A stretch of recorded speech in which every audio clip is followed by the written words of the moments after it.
Bienvenidos a todos los que nos están viendo. Pasado el debate electoral, la confrontación y el ruido que causan las elecciones, hay ganadores y hay perdedores y viene, digamos, una tranquilidad, viene una meseta y es un tiempo bueno, idóneo, para conversar de una manera tranquila, animada, con una serie de personas, protagonistas, gente del común, que van a ser protagonistas de lo que pasó, pero en adelante. Y hoy arrancamos una serie de entrevistas, una serie de conversaciones con alguien que hacía mucho tiempo Santander no tenía noticia, o tenía noticia, digamos, de una manera fragmentada, por atrás, en los mentideros políticos, etc. Y es Iván Díaz Mateus.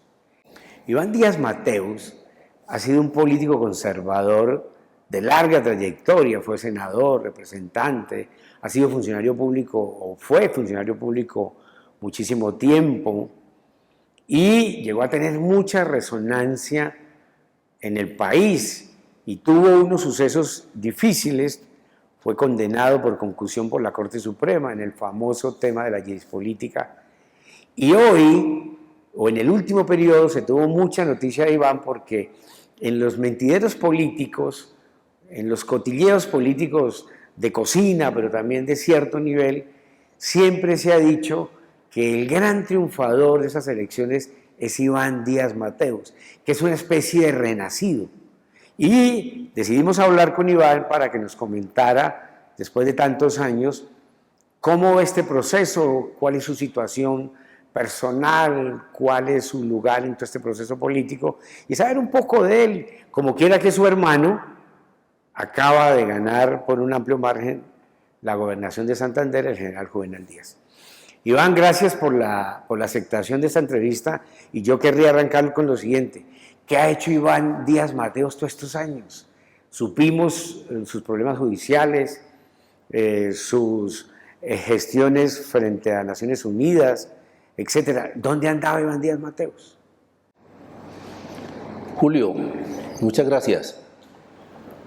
Yo creo que lo primero que hay que decir es que detrás de todos estos temas mediáticos y que la gente conoce, pues hay un ser humano detrás. Hay un hombre común y corriente, una persona que tiene familia, que tiene que trabajar, que tiene gustos, que tiene vocación para algo. Y pues el ser humano tiene que sobreponerse siempre a las dificultades. Entonces, en medio de eso, pues yo diría que más que un sobreviviente político he sido un sobreviviente moral, porque pues nunca me voy a arrepentir de lo que pasó ni de las decisiones que tomamos nosotros en ese momento por el bien de Colombia.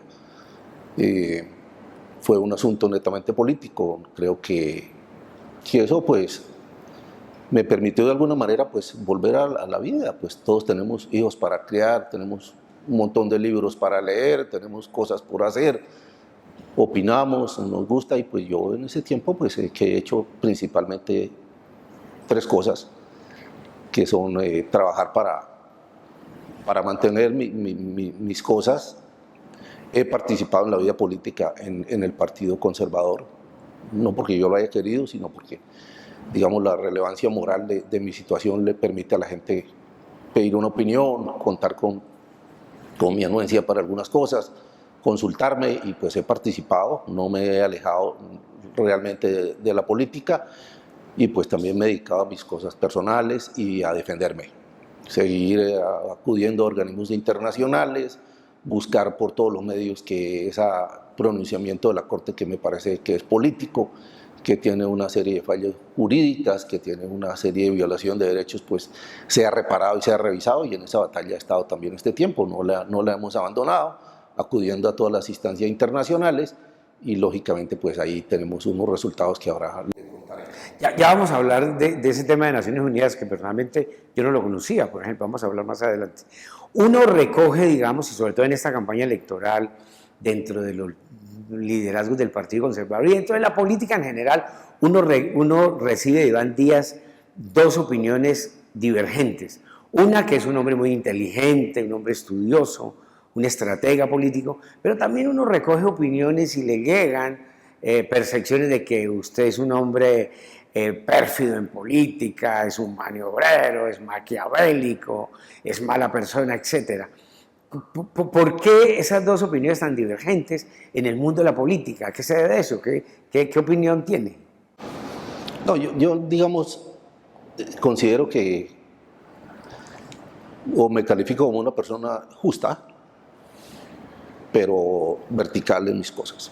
Y obviamente, pues he sido llamado a tomar algunas decisiones o dar algunas opiniones y no soy vacilante en eso. Entonces, pues cuando nosotros emprendemos una acción en la vida, pues siempre he sido muy partidario de que digamos cuáles son los principios rectores de este proyecto.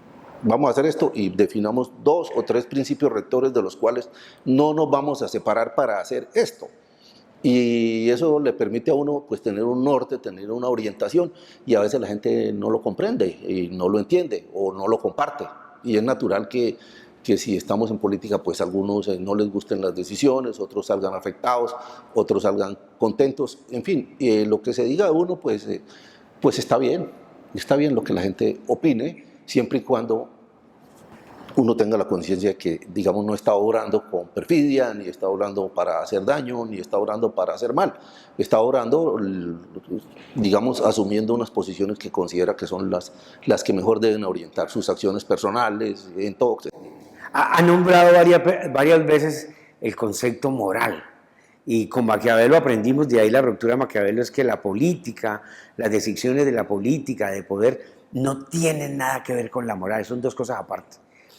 Y me surge lo siguiente, su historia de vida, de alguna manera su testimonio, es un ejemplo de lo cruel que es la política.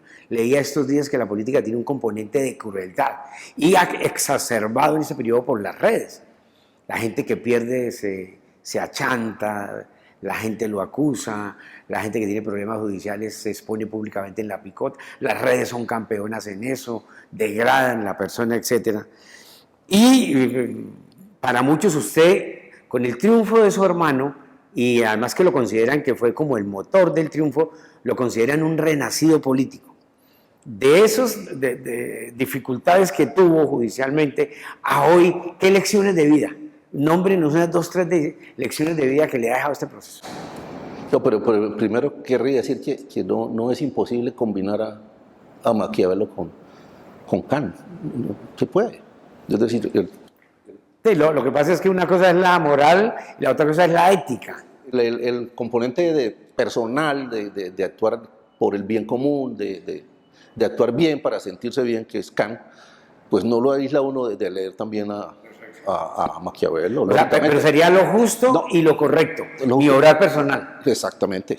Que es el fuero interno. Lo moral es qué es justo y qué es correcto, y cada cual lo considera. De acuerdo, lo otro ya es la ética pública. La ética pública que de alguna manera pues la hemos respetado siempre. Yo vuelvo y le repito, no tengo nada que arrepentirme de las cosas que se hicieron bien en ese momento, pero quiero decirle que en cuanto a lo que se viene o a lo que pasó, en cuanto a esta campaña, pues yo pienso que el gran triunfador no es. El gran triunfador es un valor que yo siempre he defendido y he visto como fundamental en todas las sociedades, es la democracia. Aquí se pronunció fue el pueblo santandereano. En una campaña que, si bien es cierto, tuvo un componente de opinión, tuvo un componente de estructuras políticas, pero fue una campaña donde la gente tomó una decisión y eligió a un gobernador que se llama Juvenal Díaz Mateos. Lo eligieron a él.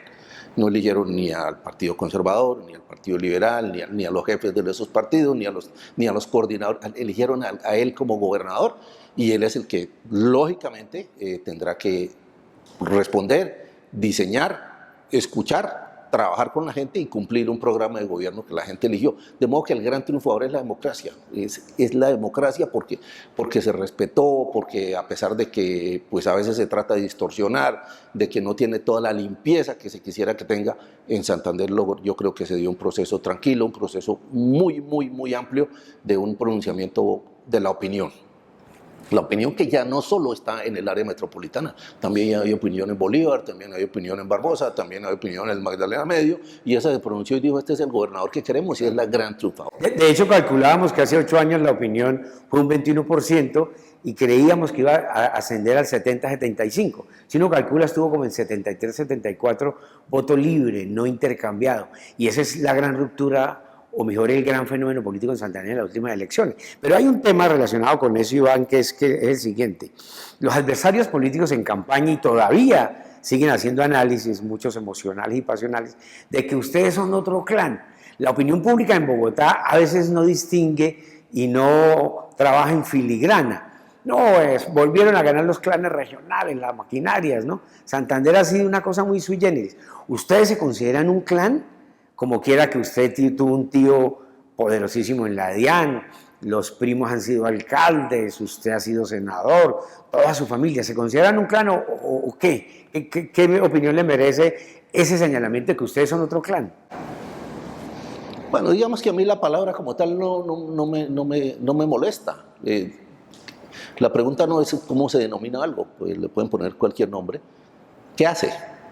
Porque pues el clan del Golfo está en el narcotráfico y asesinando gente, y pues lógicamente que eso es muy reprobable.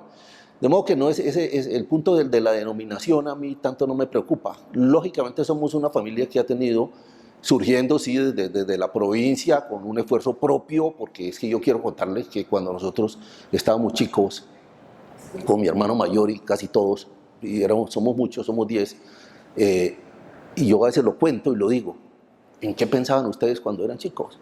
Le pregunto a mis amigos. Entonces mi papá era comerciante, era transportador, había sido también de alguna manera activista político. ¿Y en qué pensaban ustedes? Entonces nosotros no pensábamos en manejar los camiones de mi papá ni en hacer transporte, nosotros pensábamos en ir a la universidad. O sea, nuestro sueño era ir a la universidad, no teníamos ningún otro, siempre pensábamos eso. Y si alguien nos preguntaba qué quieren hacer, ir a la universidad. Para nosotros la universidad era, digamos, el objetivo y siempre el referente de vida. El referente de vida, eso era. No pensábamos en más. Como de la mayoría de las personas, de estudiar. ¿no? De ascender socialmente, claro, vía estudio. Y desde allá pues lo logramos, lo hicimos, y lógicamente después viene la vida política. A mí me ofrecen, pues teniendo 25 años, la alcaldía de La Paz. Viene un grupo de dirigentes, me dicen que quieren que sea alcalde. Yo pues incluso le pongo condiciones a eso y voy, soy alcalde, y de ahí inicio una vida política. Mis hermanos pues han tenido cada uno sus actividades. En el caso del gobernador electo, pues él escogió su carrera militar. Él lo contaba, que debía hacer una anécdota donde yo le dije, hombre, y yo lo había encerrado en un cuarto, le he dicho, piense 2 horas primero a ver si realmente eso es lo que usted quiere, porque pues siempre me gustó que la gente pensara. ¿Pero fue cierto eso? Eso es cierto. O sea, usted inicialmente se opuso a que Juvenal se metiera a la política y menos ser gobernador. No estamos hablando de eso. Y yo lo que me opuse fue a que fuera la carrera militar. Ya entiendo. A la militar. Perfecto. Cuando él me dijo que quería ser militar, yo le dije, hombre, yo veía la milicia como algo de disciplina, de orden, de lavado de cerebro, de que el pensamiento pues tendría que enfocarse en una sola, y pues veía en él un hombre inteligente, capaz, astuto. Me parecía que pues, hubiera podido surgir en otra cosa, y por eso en esa época pues, por ejemplo, hice eso. Le dije, pues no estoy de acuerdo, piénselo y analícelo, pero digamos que así cada uno tomó sus decisiones y llegamos a lo que hoy en día somos, pues personas sencillas, claro, sin ostentación de ninguna clase de bienes ni nada. Pues hemos trabajado. Sí, claro, además vienen de La Paz, de la provincia, y ustedes no han sido, digamos, poder económico, ¿no? De hecho, el establecimiento económico como tal gobernó a Santander hasta los 70. Esta mañana escuchaba que hace 50 años Carlos Ardila Luz le compró RCN, y en ese momento era senador de la República por Santander. O sea, el poder, el establecimiento económico hacia la política. Metámonos a Santander. Venimos de 20 años de 5 gobernaciones, excepto Horacio Serpa, que es un punto ahí que se sale de la lógica, muy cuestionados, de clanes, de entramados de corrupción, de escándalos de corrupción, judicializados con vínculos con grupos ilegales, con paramilitares, el caso de Hugo Aguilar, la mayoría de gobernadores y subyúdices. Y además Santander en los niveles más bajos de desarrollo en los últimos años. ¿Qué valoración le merece usted el departamento? ¿Ustedes han participado en esas 5 gobernaciones o ustedes han estado al margen? Pero le voy a colocar primero un ejemplo para que la gente entienda cómo el primer gobernador popular se llamó Juan Carlos Duarte. Sí. Y la asamblea funcionaba por aquí. Este es el centro del Oriente, ahí, acá mismo funcionaba la asamblea. Y había una coalición mayoritaria que le hacía oposición al gobernador Juan Carlos Duarte.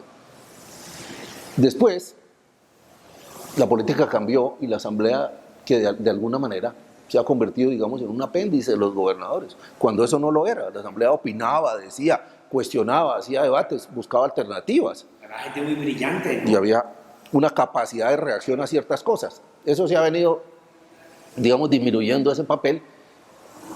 Y lo otro es que había una integración muy fuerte entre el sector privado y los gremios y la clase política. Claro. Cuando nosotros fuimos a revivir Hidrosogamoso, fuimos toda la bancada que se reunía, liberales, conservadores, independientes, se reunía la bancada para defender cosas, para hablar, y fueron los empresarios más importantes y los gremios más importantes. Había proyectos colectivos donde la élite estaba unida. Unida, y fuimos donde Uribe todos, sin ningún distingo. Eso se perdió. Fuimos, ya, claro, eso se perdió. Entonces, ¿qué le pasa a Santander? Yo me refiero un poco de Hugo Aguilar, incluso un poco antes hacia acá, el último periodo. Bueno, yo pienso que se politizó más, la manera de gobernar se volvió más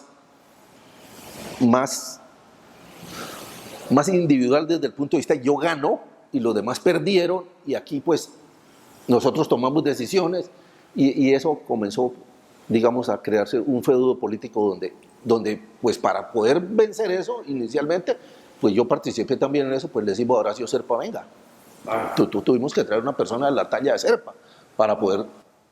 Ustedes han sido casi que toda la vida política muy en función de los lineamientos serpistas, ¿no? Han tenido cierto feeling. A mí me enseñaron a ser anti-Serpa.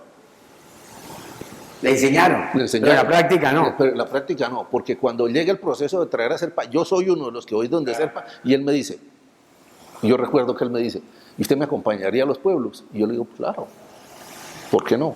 Porque yo necesito un uribista puro, o una persona que esté con el gobierno y que represente una cosa distinta, que me acompañe. Entonces a veces me llamaba el sábado y me decía, mañana en la Quinta Brigada salimos para tal parte, y yo le digo, uy, pero eso no será como muy rojo. Y decía, vamos para validar, de modo que no es que seamos de esa línea, lo que pasa es que yo sí compartí con él, digamos, unos principios rectores de su administración que fueron buenos. Sí, en general, digamos, de todas estas administraciones cuestionadas, Serpa ahí es un asterisco, ¿no? Sí. No es la lógica de las otras. Ya nos metimos en temas muy concretos. ¿Qué valoración tiene usted de los Aguilar, de Hugo Aguilar, en Santander? No quiero ser injusto, ¿no? Yo creo que pienso que se autoconvencieron de que, digamos, el camino ideal era crear una organización cerrada a sus gustos, a sus intereses, a su manera de gobernar, y le faltó apertura, le faltó diálogo, le faltó entender que cuando usted lo designa en gobierno, usted tiene que gobernar un poco para todos, y no se gobernó para todos. Cerrados y excluyentes. Exactamente. Yo no lo juzgo personalmente porque pues, no tengo esa capacidad de hacerlo, pero desde el punto de vista político y como se administra, me parece que ese cerrado y excluyente, pues lógicamente fue creando una situación donde eso se hacía insostenible. Claro. Leí hace tiempo en Vanguardia un poco que usted tuvo un rifirrafe o una opinión, digamos, y emplazando a Freddy Anaya. ¿Qué valoración tiene de Freddy Anaya, por ejemplo?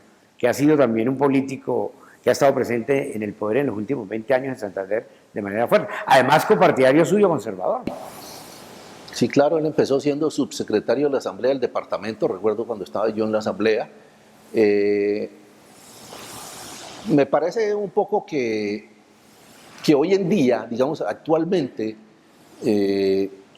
su manera de ver las cosas públicas no tiene el enfoque común que debe tener.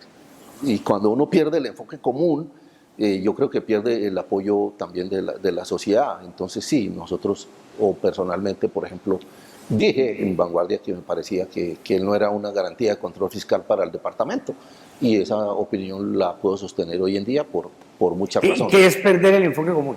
Perder el enfoque común es reorientarse a lo individual, a lo propio, A los intereses privados, a los negocios. privados, y no al común que tiene que ser, digamos, la regla general del ejercicio del poder. Perfecto. Bueno, vamos terminando y nos metemos al tema de hoy. Igualmente, los adversarios políticos, en algunos cotilleos se dice que usted va a ser el poder tras la sombra de Juvenal. ¿Qué tanto va a incidir Iván Díaz? ¿Qué tanta autonomía tiene Juvenal? ¿Qué valoración como hermano político con experiencia a un outsider en política, alguien que hasta ahora llega, tiene usted de Juvenal, etcétera? ¿Cuál va a ser su rol? ¿O definitivamente Juvenal se manda solo, como se dice en la calle? Pero en primer lugar, pues nunca me atrevería a preguntárselo a él. Es decir, no voy a visitarlo a decirle cuál va a ser mi rol. No aspiro a tener un rol protagónico porque, digamos, no lo he buscado en los últimos años, mucho menos ahora. Eso por un lado. En segundo lugar, él es una persona que está formada, que ha tomado sus decisiones de manera autónoma e independiente, obviamente en el campo militar. Y así va a seguir siendo. Yo pienso que él presentó un programa de gobierno, que él tiene unos criterios muy claros para seguir adelante, que lógicamente va a tener dificultades, que no va a ser solo un camino de rosas en un gobierno donde ya sabemos todo lo que se puede presentar. Yo le deseo lo mejor y si algún día necesita un consejo, pues lógicamente no se lo podré negar, pero lo haré siempre desde la justicia, la imparcialidad y el beneficio del departamento. No para mí, porque no busco eso, no quiero eso, no lo he aspirado nunca y no lo voy a hacer ahora cuando quiero que a Santander le vaya bien, porque es lo que la gente definió. La gente no ¿Qué tanto incidió Iván Díaz en la llegada de Juvenal y en la decisión de arrancar una campaña? ¿Qué tanto incidió? Bueno, es probable, y eso hay que decirlo, que a él el hecho de nosotros estar en la política le generara cierta confianza, ¿no? Cierta confianza, porque es un terreno desconocido para él, más no para nosotros. Entonces yo pienso que la incidencia no es mucha, pero sí le generaba él confianza en el sentido que sabía que tenía unas personas, está Luis Eduardo, estoy yo y está la familia que tenía conocimiento de la política y que en un momento dado, pues eso le podría abrir algunos espacios, algunas comunicaciones, algunas líneas de diálogo con personas, con líderes naturales, pero usted sabe que él no empezó por ahí, él empezó con el Movimiento Es Tiempo, empezó con la firma, trabajó mucho tiempo de manera autónoma como lo ha venido haciendo, de modo que yo creo que le generó un poco de confianza, nada más. Nada más, absolutamente estoy seguro de eso. Hay dos elementos ya finalmente que me llaman la atención. Primero, el Comité de Derechos Humanos de Naciones Unidas le dio la razón a usted en una apelación judicial que tuvo de la condena de la Corte aquí en Colombia. Le dijo al Estado colombiano tiene que indemnizarlo y porque a usted lo condenaron en primera instancia. La Constitución después estableció la segunda instancia. Me parece que ese es un momento, además que pocos conocen, ¿no? Yo de hecho no lo conocía. Y segundo, el triunfo juvenal. ¿Se considera usted un ganador? Y ese concepto de renacido me parece importante. ¿Se considera usted un renacido político hoy después de esta experiencia atrás tan difícil? Usted apela o usted señala el tema moral, tan moral que tuvo. ¿Se considera usted un ganador, un renacido? Bueno, lo primero que hay que decir es que tampoco es que, digamos, seamos de acero. Obviamente sufrió mi familia, sufrimos personalmente, tuvimos lógicamente esas dificultades, repito, con la conciencia tranquila y siempre buscamos el primer fallo que el Consejo Superior de la Judicatura en Colombia le anula a la Corte Suprema de Justicia. El primer proceso es el mío. Es el primer proceso que es anulado en Colombia porque nosotros siempre dijimos que la Corte Suprema de Justicia no tenía competencia para investigar los hechos que se dieron.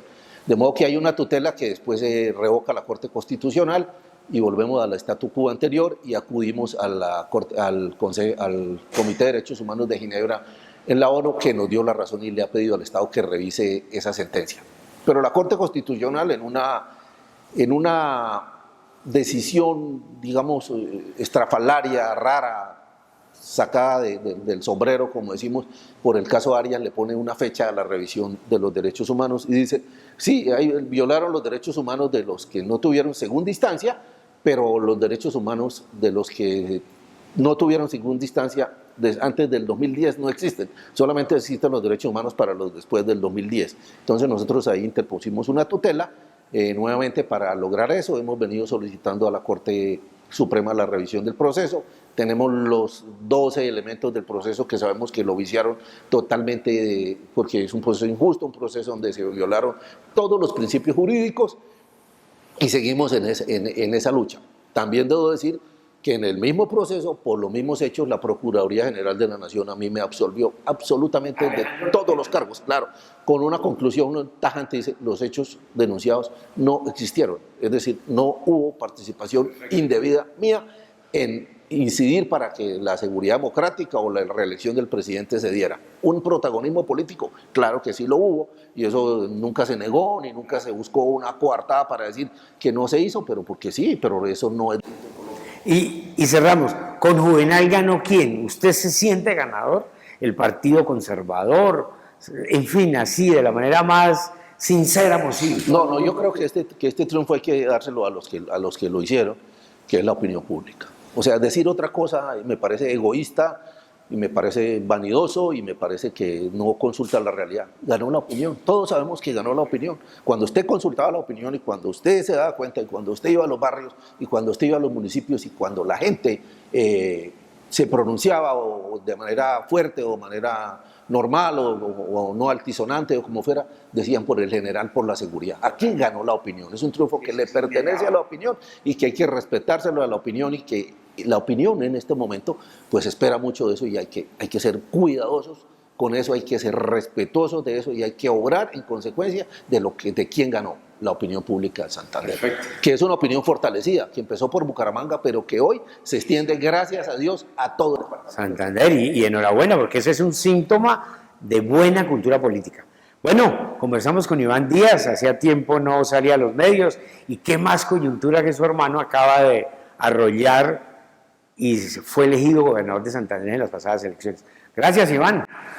No, Julio, muchas gracias, y bueno, espero que esto sea ilustrativo y que podamos compartir más adelante. Bueno, a todos ustedes, a la próxima, nos vemos.